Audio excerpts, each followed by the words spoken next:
Hello my dear gardeners. A tour of the garden today. The beginning of June, all my roses are opening blooms. Not all of them, some of them are so quiet, waiting for their blooming glory, like Katrina rose at the back. But generous gardener Olivia, Vanessa Bell, everything is starting to bloom. So today we are going to walk around and it's going to be part one. Oh, something fell on my head.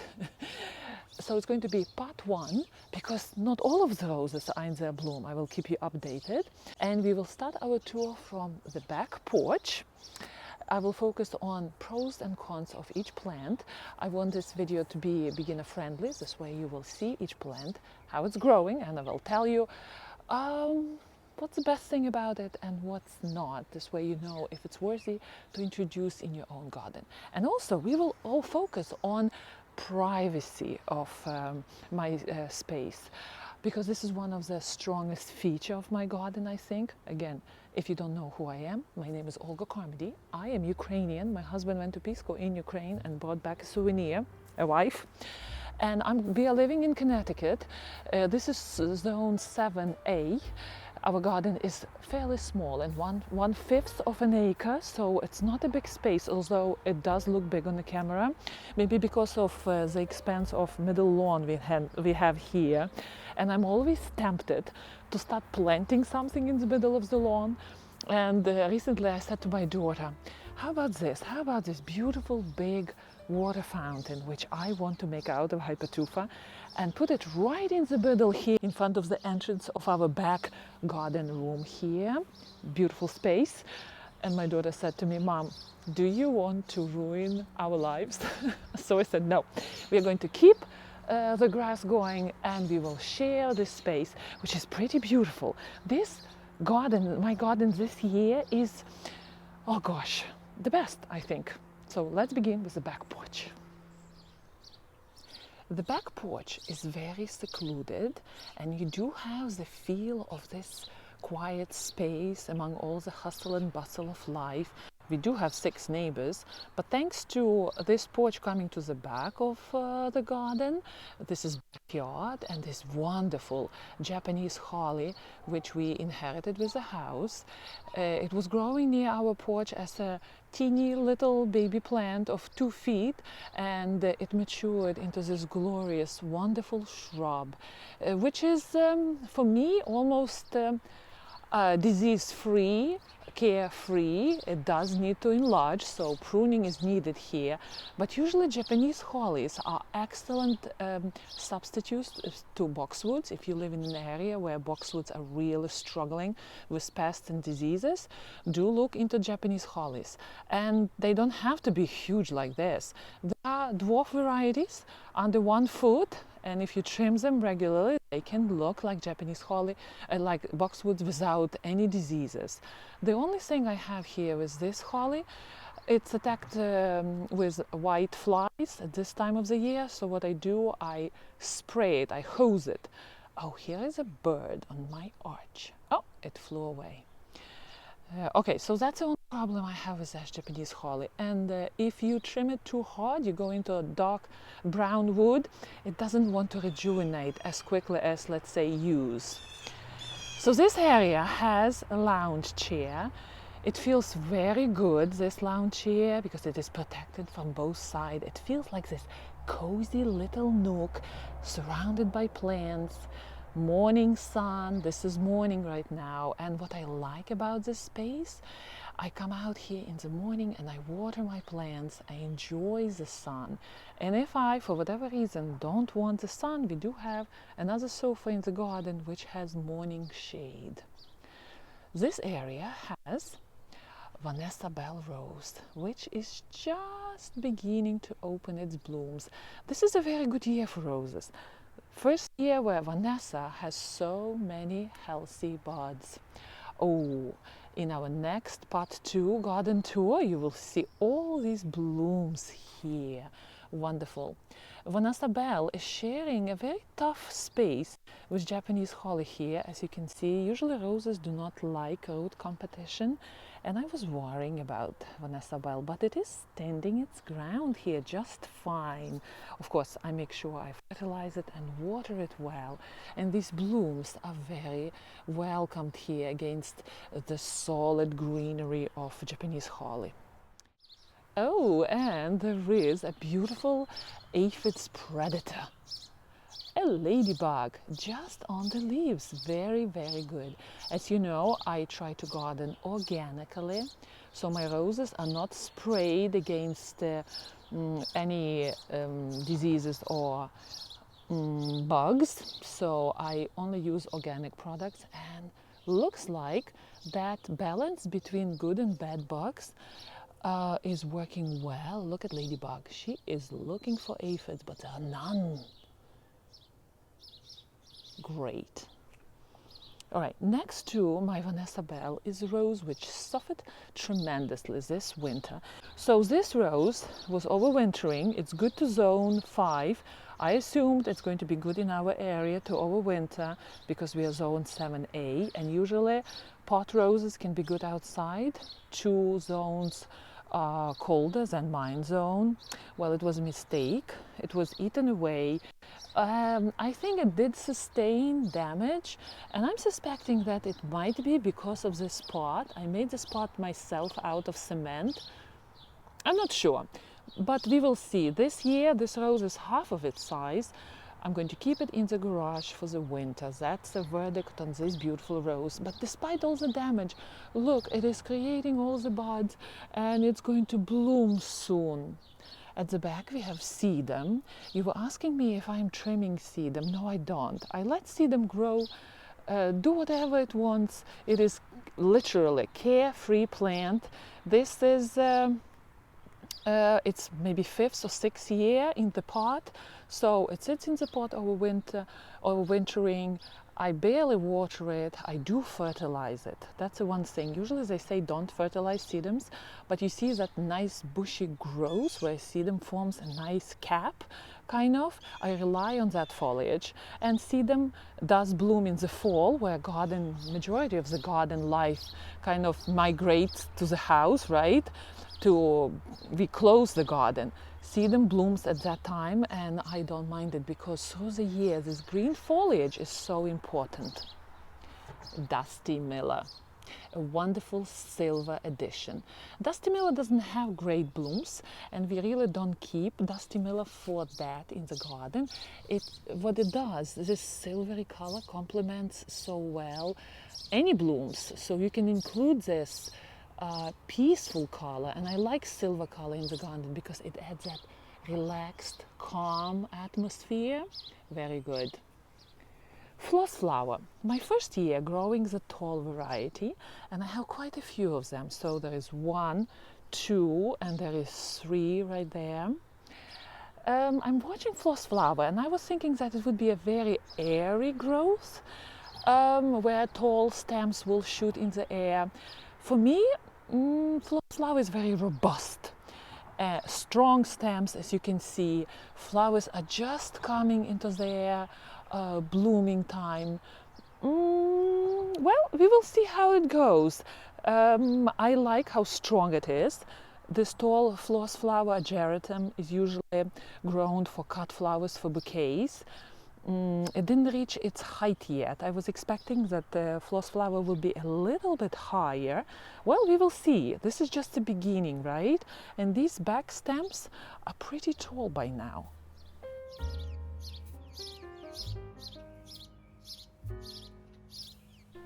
On another side of my cozy lounge chair nook, we have a group of planting right in front of Lady of Shalott, and I was looking at it thinking that this group of plants, they do block my Lady of Shalott a little bit, so maybe I will move them down, several steps down. This way that area, that passage would be tiny bigger, and we will see actual Lady of Shalott from this chair. So what do we have here? Again, we have Dusty Miller on another side, And here is my thyme pot, which I made last year. It was a total success. I was hooked into using a pastry bag on cement. And by the way, here's a video how I did it. Another container. And happy thyme is basking in the sun. It is looking so good that I don't want even to cut it because it looks so nice and fresh here. Another combination of verbena, white verbena and dusty melon. And I wanted, you see, I have so many different containers in a way.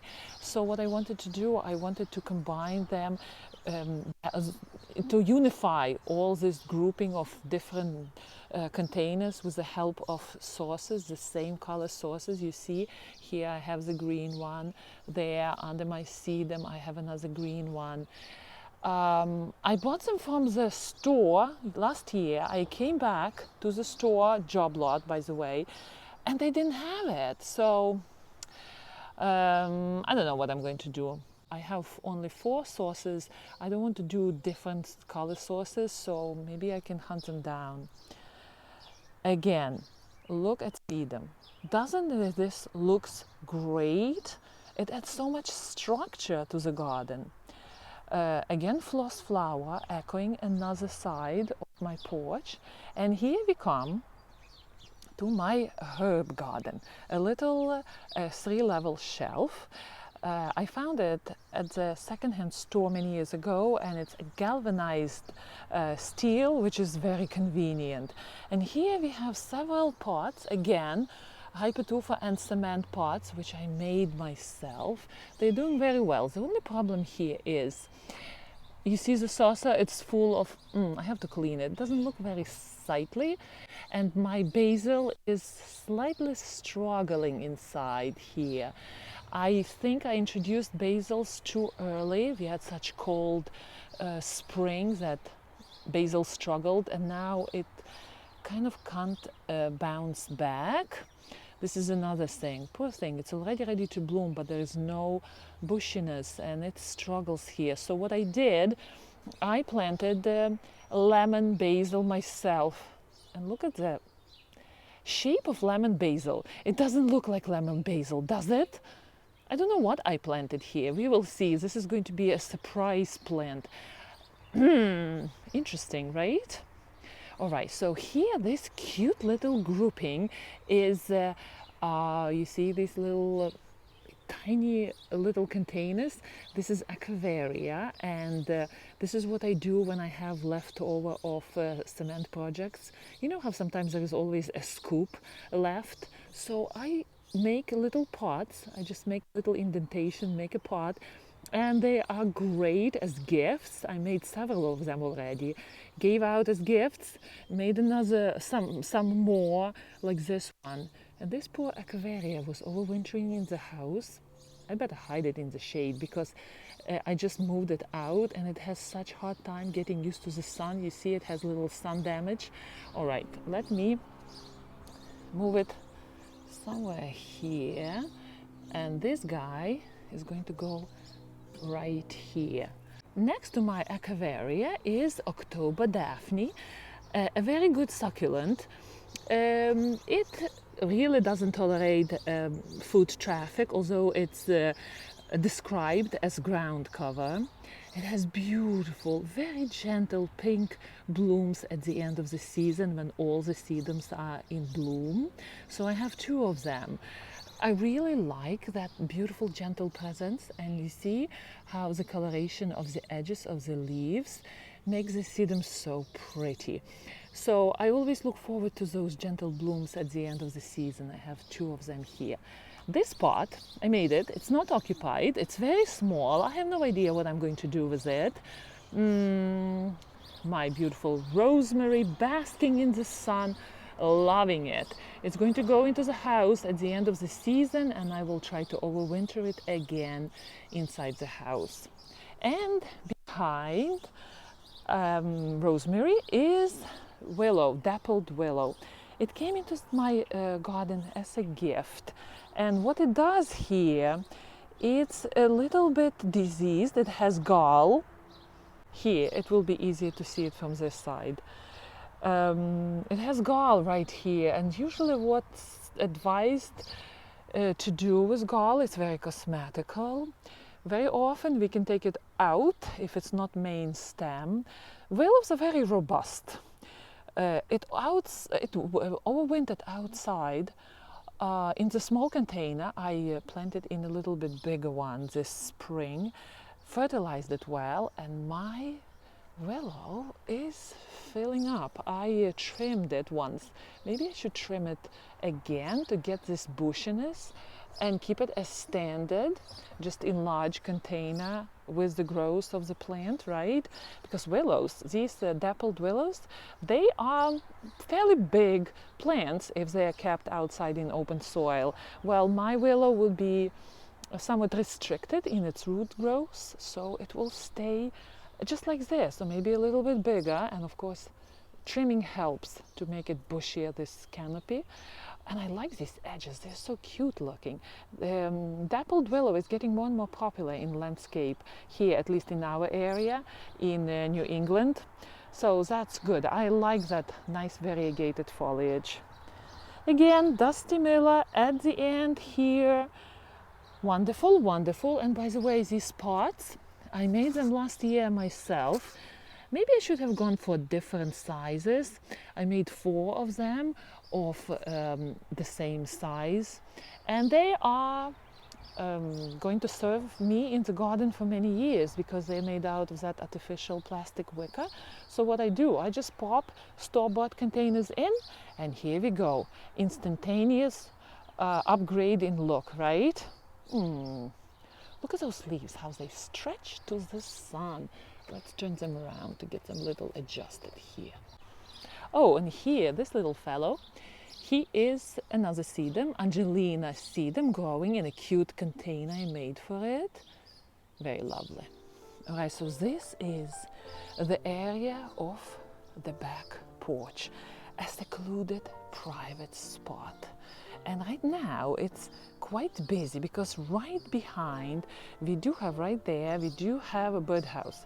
And there are 2 baby birds, and they're so loud in the morning.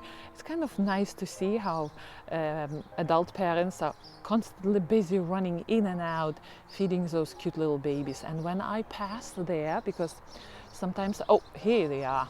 Oh, you hear all the noise? So sometimes I have to go to do my composting where I go, and baby birds think that I am the mother, so they start asking for food.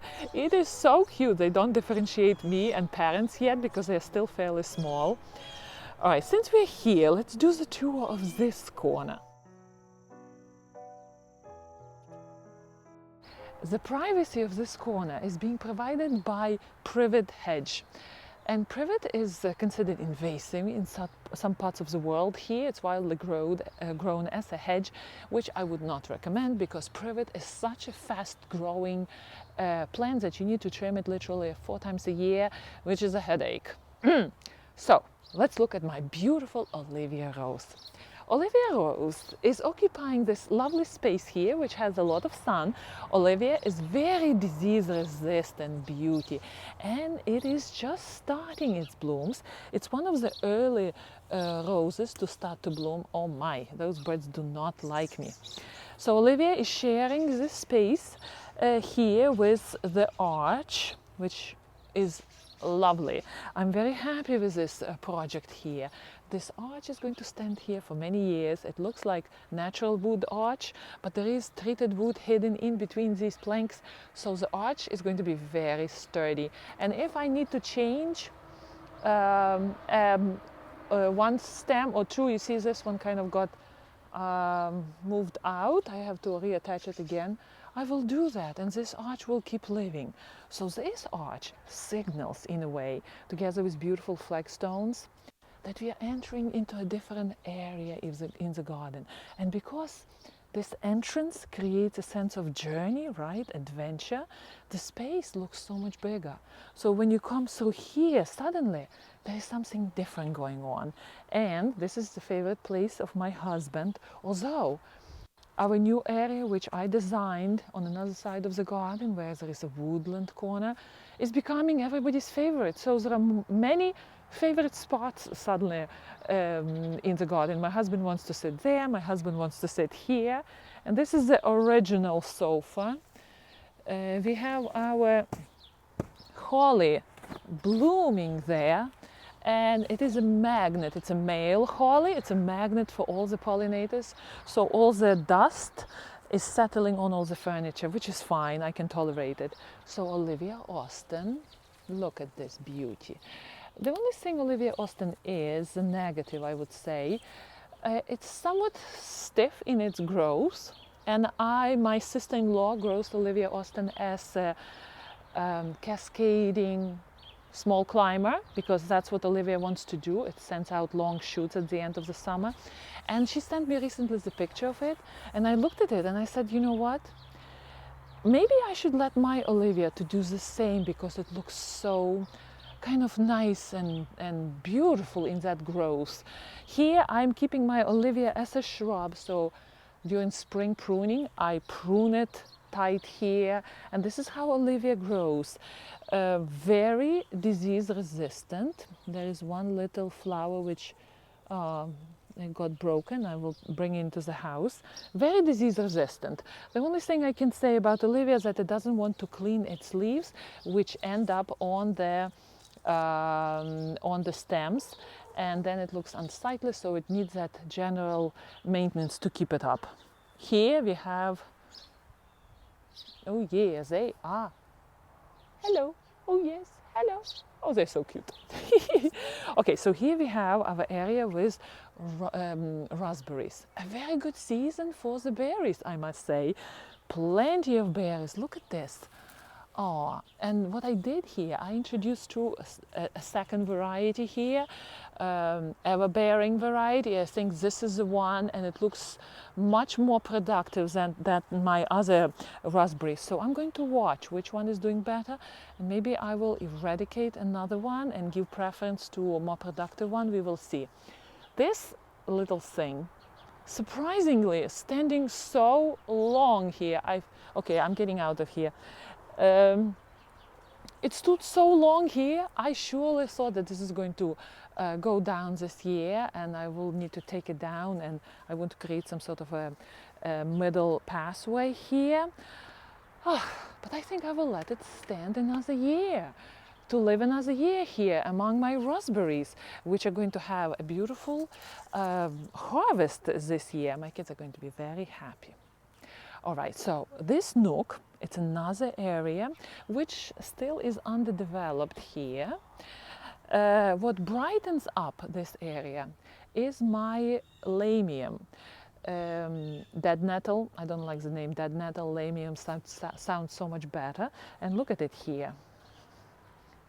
Doesn't this nook looks so much brighter because of this beautiful foliage, right? And lamium is very quickly spreading, I would say, plant, not aggressive. You can easily pull all the unwanted seedlings. Look how it's spilling here, and I'm sure it would want to root here too, and maybe it's already rooting. Oh, not yet. Well, there is no space to root, there are stones. But it looks very nice right now, where we have cool spring, end of spring, right? Lamium, the negative of lamium is it does brighten the shady area, but it doesn't like heat of the summer. It looks quite miserable. But right now, where we have cool weather, this area is brightened up, looking very nice, adorable, together with my St. Francis and little sitting area.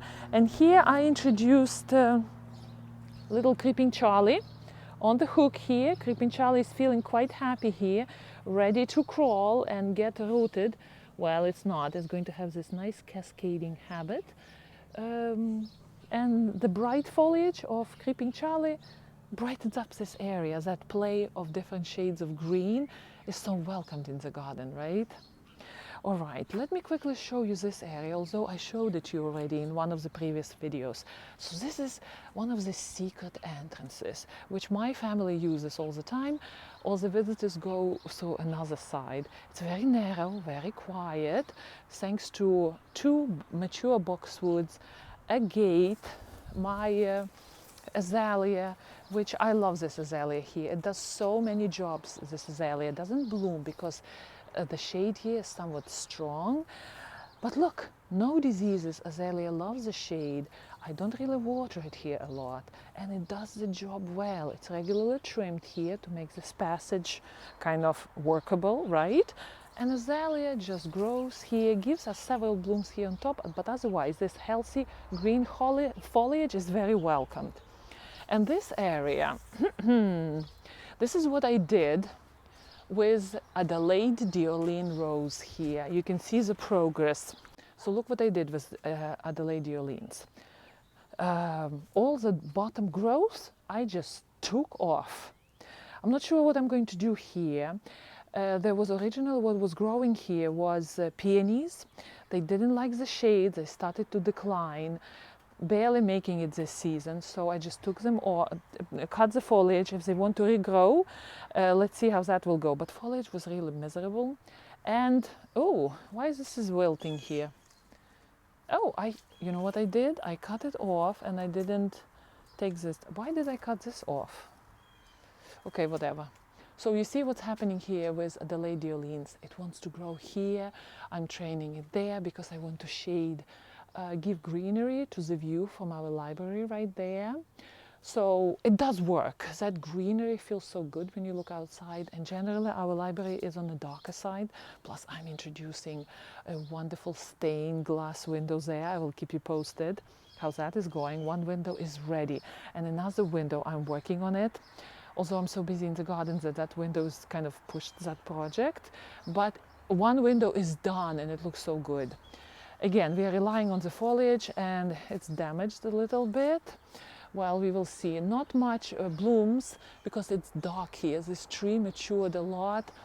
The ramblers are more they're tougher than climbers. Climber will not live in this condition. So once this rose bounces back, I will fertilize it. There's airflow here. Do you see the house suffered with all the mildew from the rose? So I have to go in, clean it all up. And all these leaves will kind of straighten it up because I was moving this rose around. It does look a little bit like a mess here.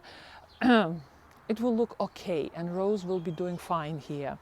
Hostas, boxwoods, not much of stuff going on here. I kind of took a lot of plants down because this area is becoming very shady, so it's changing. I have to redesign this area. And again, there is a very narrow passage to the front. And I have a plan for this yew.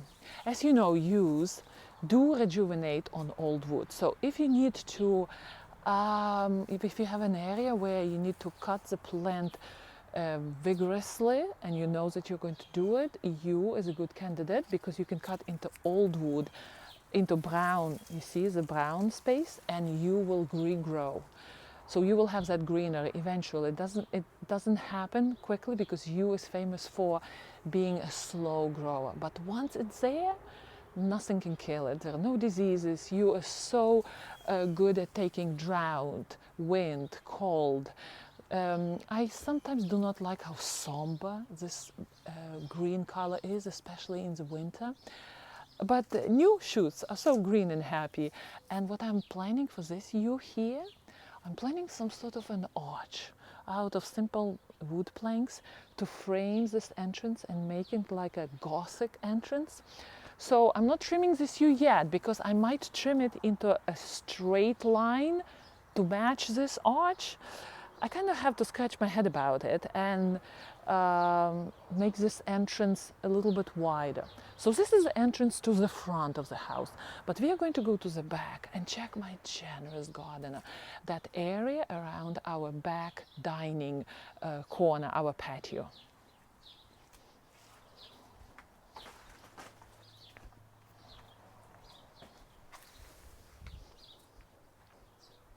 And by the way, Good boxwood. I cut it into this shape and I like it. Of course, it looks a little bit choppy because it's a youngish, here's a spider, it's a youngish boxwood. It looks good, right? It has a little, okay, I didn't trim here. Probably I should have trimmed this side too. Okay, so this is how it looks. And probably I will keep it in this shape. Little fellow. Now, that is the big players there are two roses. One is not blooming yet, which is Katrina rose, and the second one is my generous gardener. Just look at this rose. It's a gorgeous thing. Okay, if you want to plant generous gardener and you want the blooms to last for a long time on the stems, generous gardener is not it. It has magnificent scent. It has beautiful shaped blooms, very gentle, old-fashioned. But unfortunately, the blooms themselves do not live long on the stem. There are plenty of them, and they fall gracefully. Look at this, with all the petals. I installed a little birdhouse on one side, between all the blooms, just in the area where my generous gardener refuses to create any blooms. And look at this, it's true, there are no blooms in that circle.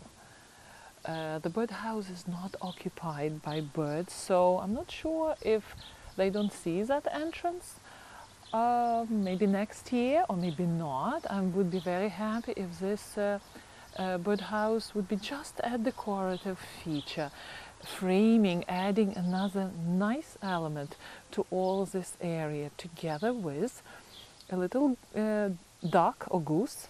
Well, that looks like a I don't know what it is, but it is cedar, right?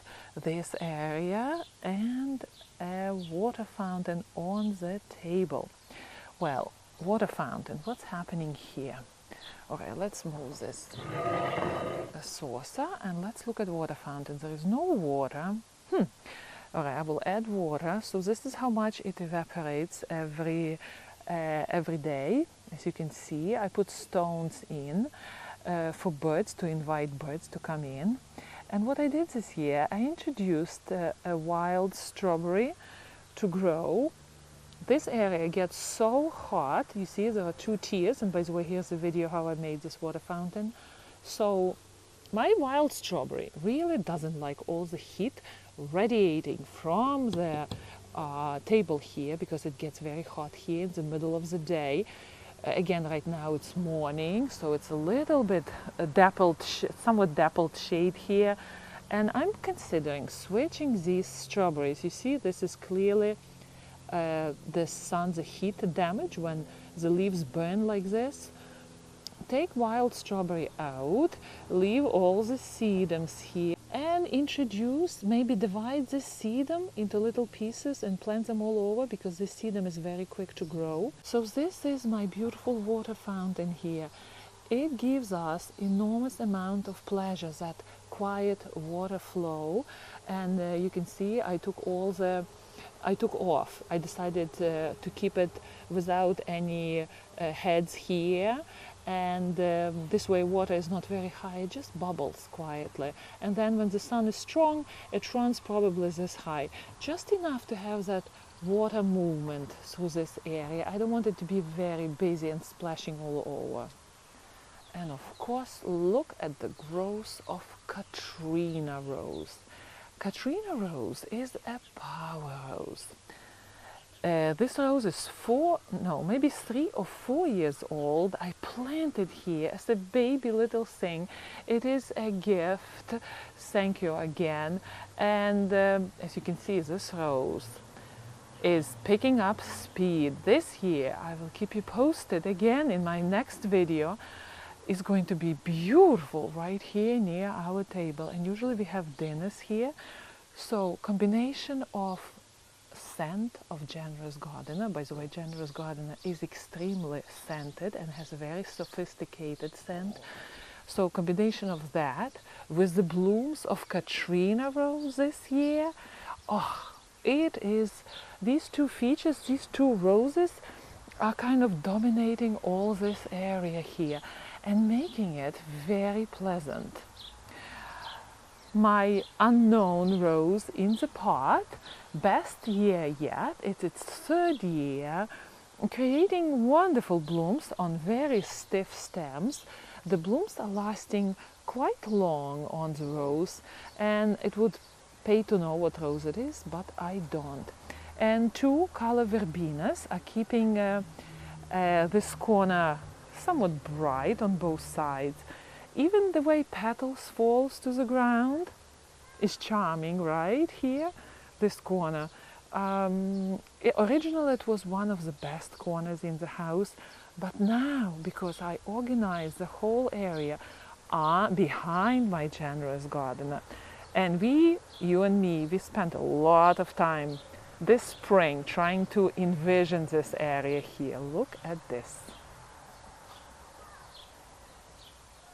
My husband was sitting on those chairs the other day and he said, you know what, Olga, this is my new best corner of the garden. First of all, it has a beautiful view of the garden here. It's well framed. There's a lot going on in this dappled shade. A lot of new plants are introduced. Of course, the wattle fence, which is hard working here, it's doing a lot of functions, decorative, and it hides all the kind of storage area. A lot of things are on it. The urn, which I made recently myself. So there are a lot of details which are slowing the passers-by. This path you see here, occupied also by ajuga, variegated ajuga, which is a runner, as you know. And what I like to do with ajuga, you see how I made not a straight edge here, but I cut into the straight line so it looks more natural.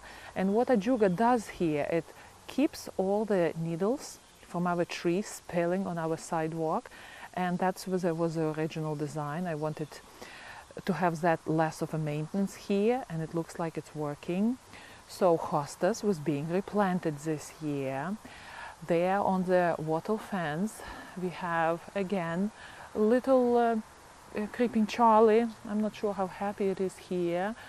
We will see. It's not growing very well. Here in the shade we have blackberries. Again, shady conditions, blackberries are not very vigorous. And what I'm planning to do on this side, you see how this side looks? This is another side, another entrance into the garden. So we have porch here, and on one side we have boxwoods, and another side we have what's the name of it, but it's not looking very well. I have to apologize. I don't have good memory for names generally. Maybe it's because I am not a native speaker, so I do have two languages plus English is my third one, so my apologies. I will put it on the screen. Oh yes, Japanese pearies. So you see how thickish it is here? Generally it is being by mites, and the longer I garden, the more I don't want to spray plants. I just gave it a little shot of neem oil, and I just don't want to do it anymore. So what I'm planning to do, somewhat aged look of my back steps do not match well with this aged look. This pair, I'm not happy with that, right? This aged wood, which is treated by the way, and it has protective coating. We keep it this way, but it's not a good match here. So you see that boxwood right there, which is growing tall. I'm going to replant another boxwood here and train them as an entrance here to create, imagine boxwood here and boxwood there. That would be a signal for another entrance into the private garden of mine. So that's a plan, and I already have that boxwood growing in my vegetable garden area. It's pretty big. I will trim it and we'll grow it here. Look at this. This is ginger, wild ginger. Not doing very happy, not doing very good. Wild ginger is a good native. It does like moisture in the soil, and this area here is generally very dry. So I'm trying to keep it happy, but it looks like it's not working very well. And the generous gardener is a tall shrub. It is cited as 10-foot tall climber. Look how big it is. It is, I would say, 10 years, more than 10 years old, or maybe I lost track. So you see, I built this support here to accommodate all the growth, all the strong stems here. It is working. It is working. Oh, these guys are going to bloom on this side. And they do have some sort of mites webs, which is fine. Let them take care after themselves, right? This year is not big on aphids. I didn't see a single aphid yet. Yeah, I didn't see a single aphid. Maybe it's because we had such cold weather here that aphids didn't live through the tough winter here. We will see. This area here is my wild space. I'm not sure if it's working here. What I plan to do, I recently acquired some bricks and stones. They were free to take, and there were several stones which we took to me and my family. Look at them. This is my storage area. Very convenient, by the way, here. So look at all the slates we took. They're slightly broken, but I don't like those broken slates, and all the stones. And where are my bricks, by the way? Oh, here are my bricks. And look at all the names on the bricks. I like this one, Sage. Wonderful. So I'm going to use these bricks together with this, a little leftovers, to build another area around those shrubberies there. So it will be something like around my boxwoods. Right here, you see, boxwoods do not face the grass, but there are bricks in between, and it's very convenient for the mower and to do the jobs, right? By the way, look at this. Oh, there's so many weeds here. But my planter, you see, cracked. It's too weak of the wall, so it's crumbling. Yeah, I will try to repeat the design. Oh my, and the front is too. You see, it's not long lived. Well, it sustained the damage from the ball or something. So what I will try to do, I will try to repeat the same design, because I like that design in the garden. It's bold, it's strong. You can read it well in the garden, so I will try to repeat it from pure cement. And this way it's going to be stable and will serve for many years. It's not going to crack, and probably I will go as far as replant that boxwood into the new cement planter. And Katrina Rose is so quiet. I almost forgot that there is such a time difference between the blooms of Generous Gardener and Katrina, but there are literally hundreds of buds, and once they open up, this is going to be some show here, because this is what, the 3rd year of Katrina, or 4th year. So now this rose has that strength to come into powerful blooming time. I will keep you posted. Happy gardening!